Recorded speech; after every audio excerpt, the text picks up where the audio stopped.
Hello everyone. आज की topic retinal vein occlusion है। बहुत मैंने शॉर्ट कर ये वाली टॉपिक को आज समझा रही हूँ। इसमें जिसने आज तक ये टॉपिक नहीं पढ़ी है, अगर ये वीडियो देख लेंगे तो इजीली टॉपिक समझने आ जाएगी, एंड जिसने ऑलरेडी ये टॉपिक पढ़ी है उन लोग के लिए क्विक रिव्यू रह जाएगा। So let's start. Retinal vein occlusion, नाम से पता चल रहा है, it's an occlusion of the retinal vein and also it is more common than the retinal artery occlusion. ठीक है, it is seen in elderly patient in 6 to 7 decade of life. तो इसकी इटियोलॉजी देखते हैं। इटियोलॉजी इज समथिंग, ये etiology का मतलब तो ऑब्वियसली सबको पता ही होगा। तो लेट्स सी कि ये क्या क्या कॉजेस के वजह से रेटिनल वेन अक्लूजन होता है। तो pressure on the vein by atherosclerotic artery, hypertension and diabetes mellitus has predisposing factors, periphlebitis retinae. पहली बात तो पेरीफिल्बाइटिस रेटिने का होता क्या है, ये इन्फ्लेमेशन होता है पूरे रेटिनल वैस्कुलेचर का, जो कि सेंट्रल या पेरिफेरल रहता है। And mostly periphlebitis retinae are associated with some diseases like sarcoidosis, SLE and syphilis. तो जिसको भी सार्कोडोसिस, एसएलई और सिफिलिस है, उन लोग को चांसेस है कि ये क्या बोलते हैं, उनका रेटिनल वेन अक्लूड होगा। ठीक है। Hyper viscosity of blood, hyperviscosity of blood is also one of the major leading cause of the retinal vein occlusion. Some of the examples are polycythemia, hyperlipidemia, microglobinemia, cryoglobinemia, leukemia भी है और multiple myeloma भी है। तो इस वजह से retinal vein occlusion होने के चांसेस है। लेट्स सी दूसरे कॉजेस क्या है। रेज्ड इंट्राओक्युलर प्रेशर, जो कि बहुत कॉमनली अपन को इंट्राओक्युलर प्रेशर कैसा भी रेज्ड हर ग्लोकोमा में होता है, but upon central retinal vein occlusion mostly open angle glaucoma में देखते हैं। ठीक है। फिर लोकल कॉजेस, उसके वजह से भी रेटिनल वेन अक्लूजन होता है, that is orbital cellulitis, orbital tumours, cavernous sinus thrombosis, facial erysipelas. Let's see central retinal vein occlusion, जो कि दो टाइप के हैं, non ischaemic central retinal vein occlusion and ischaemic central retinal vein occlusion. हम बारी बारी जाएंगे।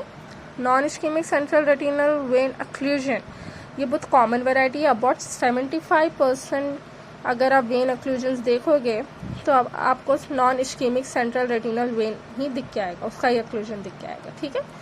कैरेक्टराइज्ड बाय माइल्ड और moderate visual loss and no RAPD, that is relative apparent pupillary defect, इसमें नहीं दिखेगा। ये इसकी कैरेक्टरिस्टिक फीचर है। ठीक है। जब आप फंडस एग्जामिनेशन करोगे, ये बहुत इंपॉर्टेंट है फंडस एग्जामिनेशन। ठीक है। जब उसका अर्ली स्टेज में कैसा दिखेगा और लेट स्टेज में कैसा दिखेगा, ये डिफरेंसेस नहीं है, बट ये पॉइंट्स है कि अर्ली स्टेज में कैसा दिखेगा एंड लेट स्टेज में कैसा दिखेगा। ठीक है। तो अर्ली स्टेज में जब आप देखोगे फंडस एग्जामिनेशन में, तो वीनस का कंजक्शन एंड टॉर्चोसिटी दिख के आएगा, and also there would be a flame shaped haemorrhages in the peripheral and the posterior retina and mild papilloedema, mild और no macular edema। Usually macular edema दिखता ही नहीं है, तो ये बहुत माइल्ड केसेस रहते हैं ना। नेक्स्ट, जब आप लेट स्टेजेस में देखोगे तो शीटिंग अराउंड मेन वेन्स होंगे। एक्चुअली शीटिंग का मतलब क्या है, ये क्या है, non ischaemic central retinal vein occlusion है, राइट। तो जब वेन्स कंजेशन और टॉक्सिसिटी रहेगा तो उसके आजू बाजू पूरे लिम्फोसाइट, बेसिकली इन्फ्लेमेटरी प्रोडक्ट्स, पूरे इन्फ्लेमेटरी प्रोडक्ट्स वेन्स के अराउंड रहेंगे अर्ली स्टेज में। तो वो पूरा एक साथ जमा होके जब अक्लूड हो जाए, मतलब अक्यूमुलेशन हो जाएगा, तो शीटिंग फाउंड होगी। इसलिए लेट स्टेज में आपको शीटिंग अराउंड मेन वेन्स दिख के आते हैं। फिर रेटिनल हैमरेजेस जो थे वो अब्सॉर्ब्ड हो जाते हैं, and around the disc cilio retinal collaterals दिख के आते हैं। ठीक है। Macular chronic cystoid oedema in moderate cases और more macular oedema in mild cases. अगर ये मॉडरेट केस है non ischaemic central retinal vein occlusion का, तो आपको मैक्युलर एडिमा दिख के आएगा। ठीक है। अब चलते हैं ischaemic central retinal vein occlusion पे।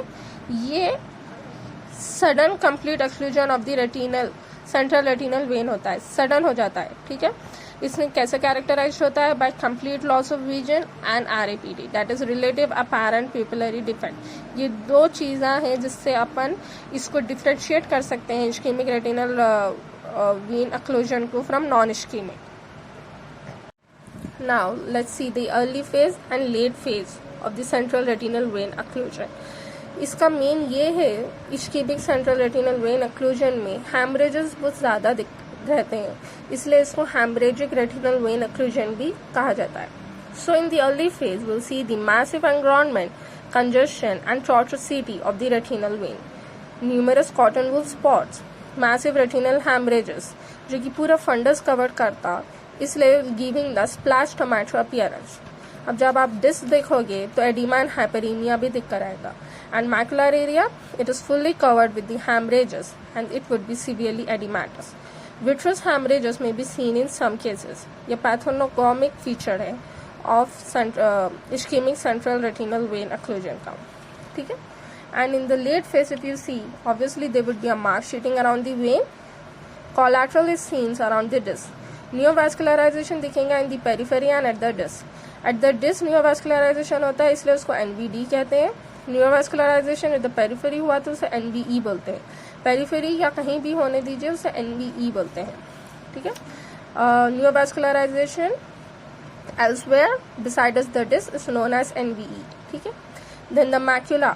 मैक्यूला में अगर देखा जाए तो मार्क पिगमेंटरी चेंजेस दिख के आते हैं and chronic cystoid oedema in the late phase. Now we could see the complication of the ischemic retinal central retinal vein occlusion. तो इसके ये कॉम्प्लिकेशंस है रूबियोसिस आइरिडिस एंड नियोवास्कुलर ग्लॉकोमा, जो कि 20% केसेस में दिख के आता है आफ्टर अबाउट 3 months. इसलिए ऐसे ग्लॉकोमा को 90 days ग्लॉकोमा भी कहते हैं. विट्रस हेमरेजेस एंड प्लोरिफरेटिव रेटिनोपैथी भी दिखता है. These are the complications of ischemic central retinal vein occlusion. ये फंडस एग्जामिनेशन है. ये fundus picture of the central retinal vein occlusion that is non ischaemic है, and this is this fundus picture of the ischaemic central retinal vein occlusion. देख सकते हैं आप engorgement, congestion, tortuosity of retinal veins और कैसे splash tomato appearance दिख रहा है इश्केमिक के अंदर. You can easily differentiate by looking at the fundus picture of non ischaemic and the ischaemic and differentiate them. Thank you. I hope you understand it, and if you have any doubt, please let me know in the comment section. Please do like, share and subscribe with the other medicos as well. Thank you.